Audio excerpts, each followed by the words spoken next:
By my troth, Nerissa, my little body is a-weary of this great world. You would be, sweet madam, if your miseries were in the same abundance as your good fortunes are. And yet, for aught I see, they are as sick that surfeit with too much as they that starve with nothing. Good sentences, and well pronounced. They would be better if well followed. If to do were as easy as to know what were good to do, chapels had been churches, and poor men's cottages princes' palaces. It is a good divine that follows his own instructions. I can easier teach 20 what were good to be done than to be one of the 20 to follow mine own teaching. Oh, but this reasoning is not in the fashion to choose me a husband. Oh, me, the word choose.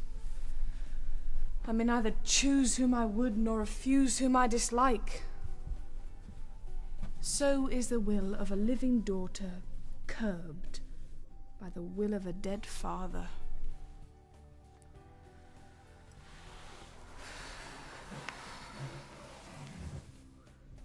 Is it not hard, Nerissa, that I cannot choose one nor refuse none? Your father was ever virtuous.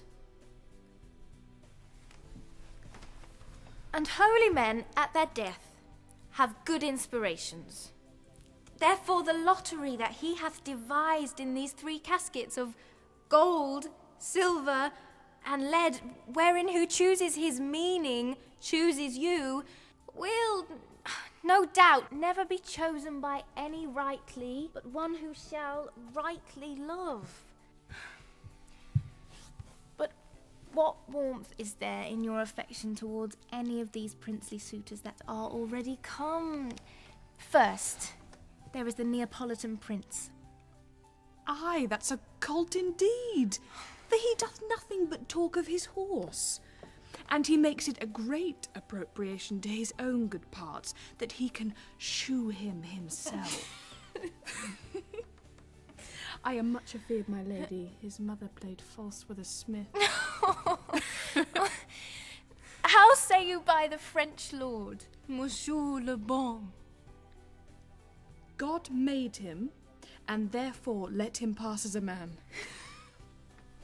If he would despise me, I would forgive him.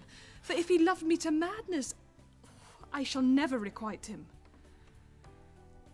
Falconbridge, the young Baron of England. You know I say nothing to him, for he understands not me, nor I him. He hath neither Latin, French, nor Italian, and you will come into the court and swear that I have a poor pennyworth in the English. How like you the young German, the Duke of Saxony's nephew? Very vilely in the morning, when he is sober, and most vilely in the afternoon when he is drunk. When he is best, he is a little worse than a man. And when he is worst, he is little better than a beast. And the worst fall that ever fell, I hope I shall make shift to go without him. There's not one among them but I dote on his very absence, and I pray God grant them a fair departure.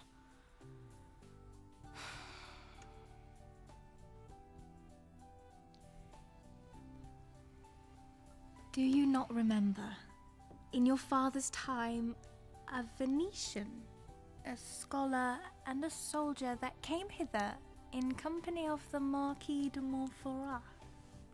Yes, it was Bassanio, as I think he was so called. True. He of all the men that ever my foolish eyes did look upon was the best deserving a fair lady. I remember him well, and I remember him worthy of thy praise.